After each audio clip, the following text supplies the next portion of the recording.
વડોદરા સ્થિત ડોક્ટર યોગેશ ચંદારાણાએ બનાવેલ ડેન્ટલ મ્યુઝિયમને Guinness book of world record દ્વારા 2 પ્રમાણપત્રો આપવામાં આવ્યા છે। વડોદરાના ચંદારાણા ડેન્ટલ મ્યુઝિયમમાં અત્યાર સુધીમાં દાંતને લગતી કુલ 8000થી વધુ વસ્તુઓને સંગ્રહિત કરવામાં આવી છે।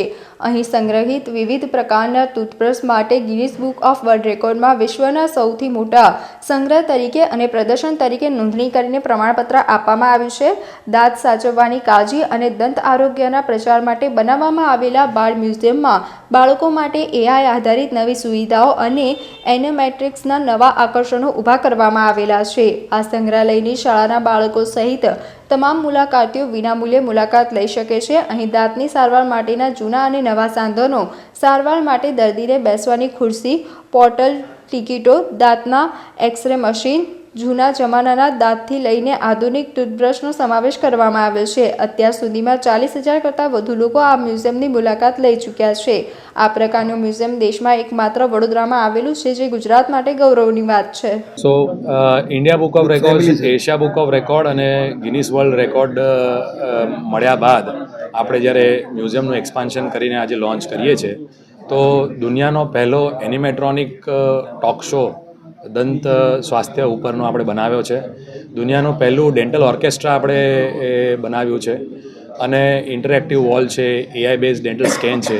આ બધી જ વસ્તુ અને મ્યુઝિયમની મુલાકાત આપણે વિનામૂલ્યે બધા લાભાર્થીઓને આપીએ છીએ। એના માટે ખાલી એક જ કરવાનું છે કે 9408818885 ફોન ઉપર આપણે કોલ કરીને અપોઇન્ટમેન્ટ લેવાની છે અને અપોઇન્ટમેન્ટ બુક કર્યા બાદ આપ લોકો મ્યુઝિયમ જોવા આવી શકો છો।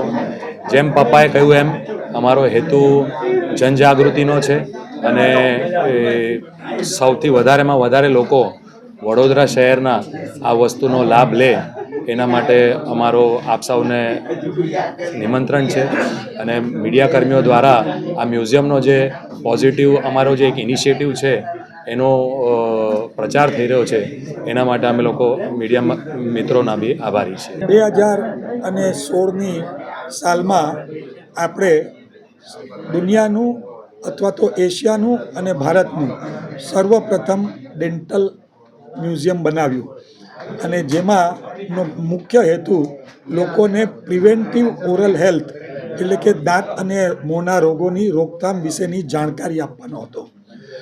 ધીરે ધીરે એ મ્યુઝિયમમાં વસ્તુઓ વધતી ગઈ, આપણે જુદી જુદી ફેસિલિટી આપતા ગયા અને આપણે એમ કરતાં ઇન્ડિયા બુક ઓફ રેકોર્ડ્સમાં આવ્યા। ત્યાર પછી થોડા સમય પછી આપણે એશિયા બુક ઓફ રેકોર્ડ્સમાં આવ્યા। આ સમય દરમિયાન જુદી જુદી શાળાઓના બાળકો તેમજ મુલાકાતીઓ મળી અને લગભગ 40,000 જેટલા લોકોએ આપણા મ્યુઝિયમની મુલાકાત લીધી અને એ જોતાં લોકોનો સુંદર પ્રતિસાદ અને બાળકોનો ખૂબ જ સુંદર અભિગમ જોયા પછી એ મ્યુઝિયમને એક્સપાન્શનનો વિચાર આવ્યો અને એ એક્સપાન્શનનો વિચાર આવ્યાથી આપણે શરૂઆતમાં ટૂથબ્રશનું કલેક્શન ચાલુ કરી અને 2024માં આપણે લાર્જેસ્ટ કલેક્શન ઓફ ટૂથબ્રશીસ અને લાર્જેસ્ટ ટૂથબ્રશ ડિસ્પ્લે ઓફ ટૂથબ્રશીસના 2 ગિનીસ વર્લ્ડ રેકોર્ડ કર્યા અને એની સાથે આપણે 8 વર્ષ પૂરા કરીને 9મા વર્ષમાં મ્યુઝિયમનો પ્રવેશ કર્યો। એટલે દીકરાએ એ મ્યુઝિયમને એક જુદી રીતથી બાળકોને રસપ્રદ બને એવી બધી વસ્તુઓ ઉમેરી, જેની જાણકારી ડૉક્ટર પ્રણવ